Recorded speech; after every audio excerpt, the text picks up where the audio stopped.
이제 여러분에게 나눠주었습니다. 할렐루야. 우리 예레미야 14장 15장을 보시게 되면은 우리가 서론에 이런 말을 했습니다.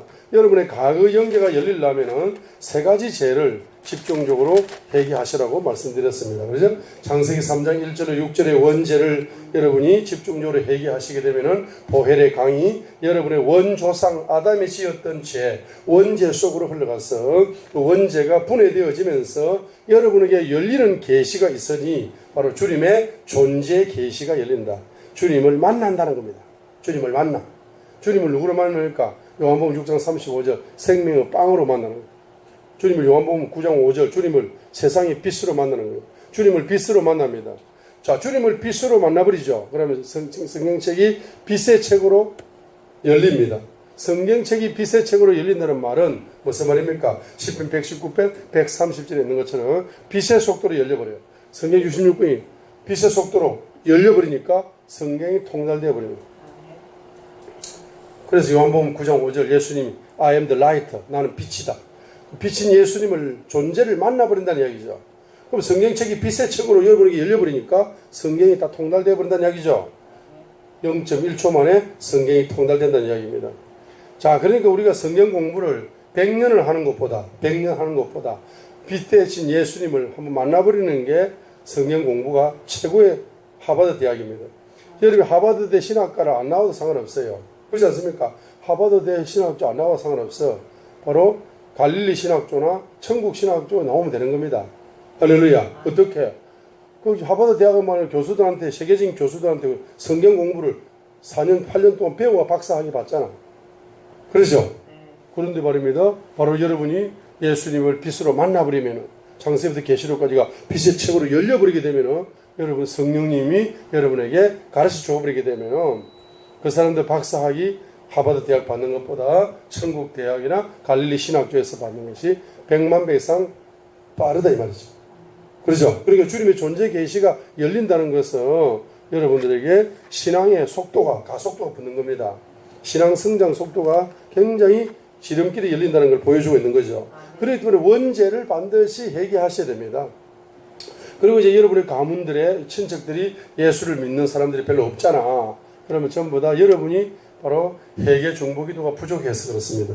그래서 그들이 원죄를 대신 회개 중보기도 합니다. 주님 예수님의 보혈이 그들의 과거 연계 속에 흘러가서 우리 친척들이 예수님을 믿게 도와주시고 예수님을 만나게 도와주시고 주님의 존재 계시가 열려서 만나버리게 도와주시고 이렇게 기도하시면 가문의 복음화가 빨라진다 했습니다. 두 번째는 여러분의 조상의 우상의 영, 제약의 영, 저주의 영을 여러분들이 여러분의 3, 4대 과거를 놓고 회개 중보기도 하시게 되면은 주님의 보혈이 과거의 영계 속에 흘러가서 그 우상의 영과 제약의 영과 저주의 영을 분해시켜 버리기 때문에 바로 주님의 뭐가 열립니까? 이름 계시가 열린다. 주님의 이름 계시가 열린다 했습니다. 세 번째는 로마서 1장 28절로 31절에 있는 여러분의 조상과 여러분들이 가지고 있는 옛사람의 속성의 죄를 회개하시게 되면은 보혈의 강 속에서 옛사람의 속성이 분해되어지고 여러분에게 새 사람의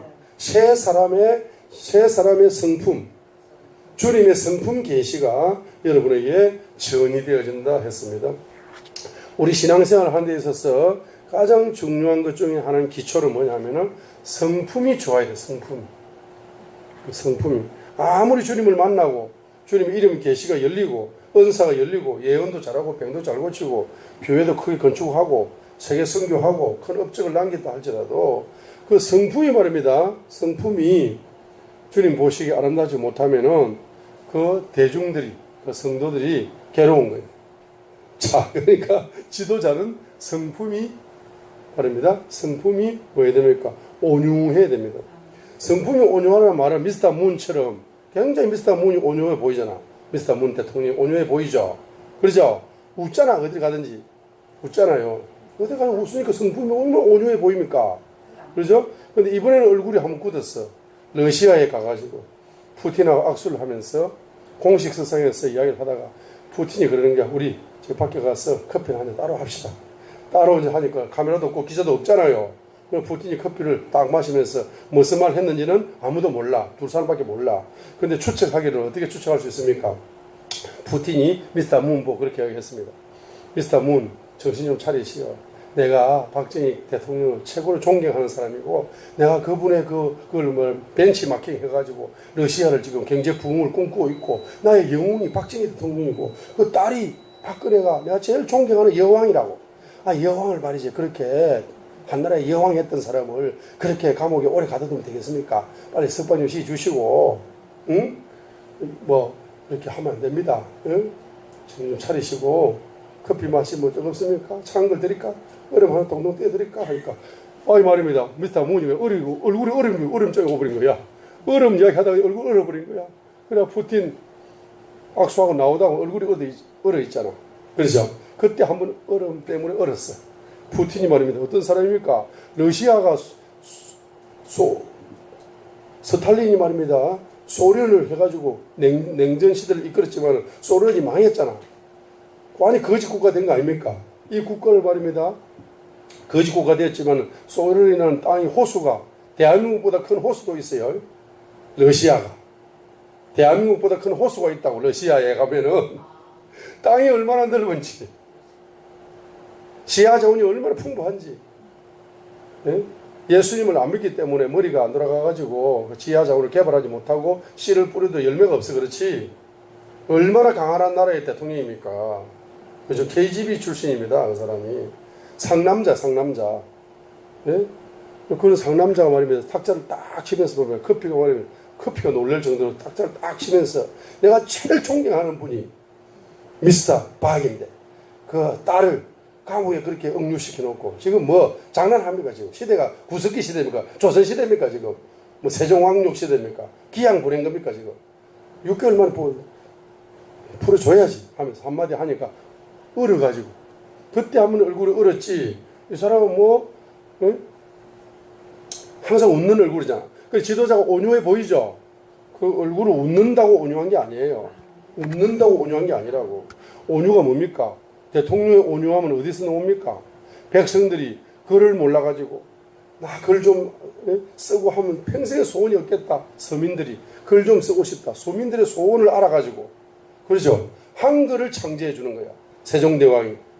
그 사람이 온유한 대통령이라 말입니다. 백성들이 지금 경제가 지금 너무 힘들어가지고 경제 좀 업그레이드 시켜주면 좋겠다. 이런 소원을 가지고 있으면은 서민들의 소원을 알아가지고 그 소원의 입맛을 맞춰주려고 하는 게 온유한 거지.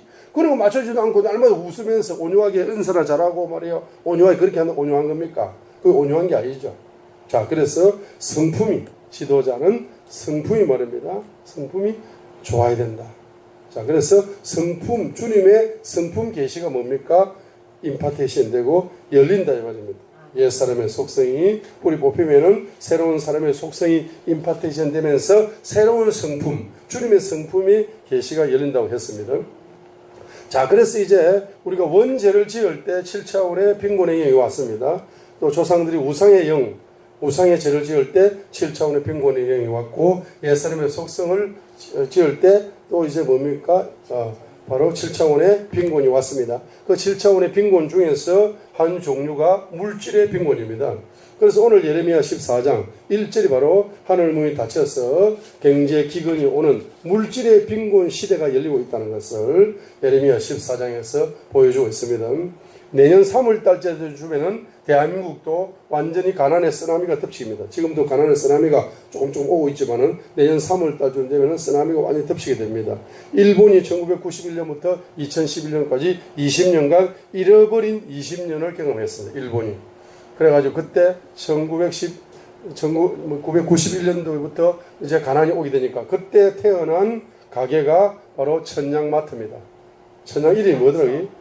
다이소인가? 그때 이제 태어난 가게다. 가난 속에서 태어난 가게가 바로 천냥마트입니다. 그런데 지금 일본의 그때 청년 실업률보다 지금 대한민국의 청년 실업률이 그때보다 2배 이상이에요. 그리고 일본은 노인들이 굉장히 부자입니다. 실버 산업이 너무너무 많이 발전되어 있습니다. 뭐 아파트 분양한다, 뭐 놀이한다 그러면 돈 있는 노인들이 말입니다. 줄을 씁니다. 떼거지로 몰려와가지고 실버 산업에 꽃을 피우고 있습니다. 대한민국 실버 산업에 꽃을 못 피웁니다. 왜? 가장 가난한 사람이 노인들입니다. 지금 노인계층입니다. 2분 중에 한 분이 극빈자입니다. 한 분은 깨고 입에 풀칠하고 있고. 그러니까 완전히 극빈자입니다. 그 청년들이 지금 실업자가 지금 그때 일본 그때보다 2배 높죠. 노인들이 지금은 일본 노인들은 돈은 많아. 근데 한국 노인들은 돈이 없어요. 완전히 말입니다. 이렇게 되니까 대한민국이 말이면 일본 잃어버린 20년이 지금 오고 있어요.